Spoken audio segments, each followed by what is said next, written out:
Step 3 to successful unlearning and therefore successful transformational change is about challenging your existing assumptions.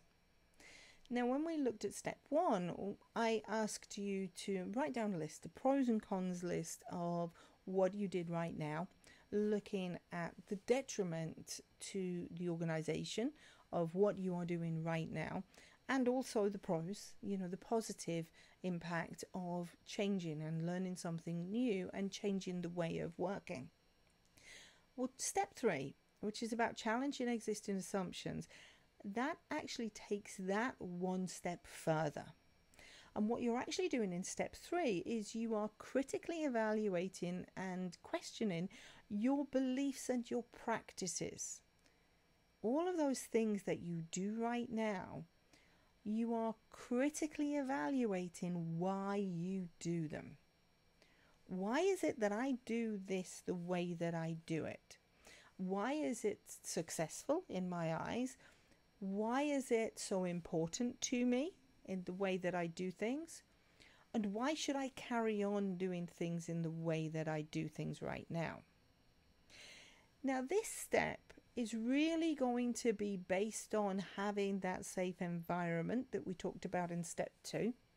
Because without that safe environment, then this step is not going to work. This step is all about open-mindedness. It's all about curiosity. It's all about being willing to embrace new opinions and new perspectives. And believe it or not, that's not as easy as it sounds.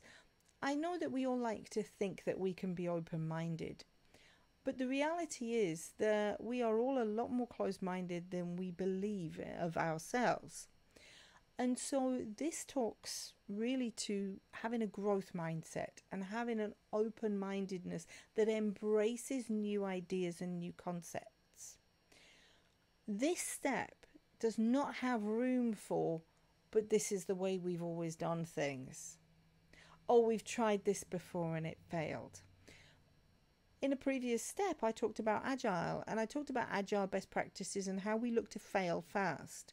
And in step 2, when we looked at creating that safe environment, I mentioned that failing fast and that safe environment is all about making mistakes and being comfortable with making mistakes and being encouraged to make mistakes. And this is what we're doing right now. In step 3, we are looking at why do we do things the way that we are doing them? And why is that important? And why is it important to change? There are going to be some things that I'm never ever going to be able to change your mind over, no matter how much I try. And I know that. But in order for change to be successful, it's really important that everybody unlearns previous ways of doing things in order to learn how change can be successful within the organization. And that means that I do need you to be open-minded. You might not necessarily agree with it, but at least give me a chance to show you that what we're doing is for the greater good of the organization. So I need your curiosity. I need your open-mindedness in this particular step. I need your willingness to embrace new perspectives. And what I need most of all is just your acceptance and your understanding and your enthusiasm to at least try it. Go on, try that new flavor of ice cream. It might not be that bad after all. So in this step, understanding that we're challenging our existing assumptions, the first thing that we've got to do is write down, is document, is really mind map what our existing assumptions are and what our existing ways of working are.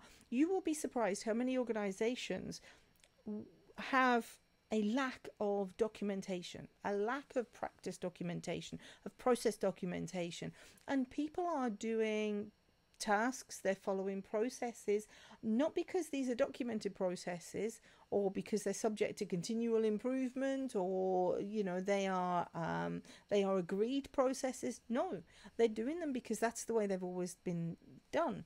Somebody showed them how to do it, and so therefore they've carried on and they've been showing other people how to follow this process, but nothing's ever been documented. So we're going to start off with writing down what our existing assumptions and our existing practices are. And then we're going to work through that list and we're going to analyze each one. And we're really going to, as I mentioned before, critically evaluate each particular step in each process and look at why we're doing something. Are we doing it just because somebody's told us to? Are we doing it because it's habit? Or do we really not know why we're doing it at all? And it's just something that's always been done. One of the things that I do like to do in this step when I am working with any organization in implementing a large change is I like to get people together, and I like to get an entire team together to share experiences and to really brainstorm really what they've been doing, why they've been doing it, and also to have these frank and open and honest discussions about really why we shouldn't be doing it, or what our belief system is, what are our opinions, and what are our perspectives. You will be surprised how many diverse perspectives there are within one team, even though every single person is following exactly the same practice. Until we can get all of this out into the open, then we're not going to be able to move on to step 4. Step 4 is about looking at a new way of doing things. But in order to embrace something new, we have to first let go of the past. So step 3 is all about challenging what we already know, challenging what we already do.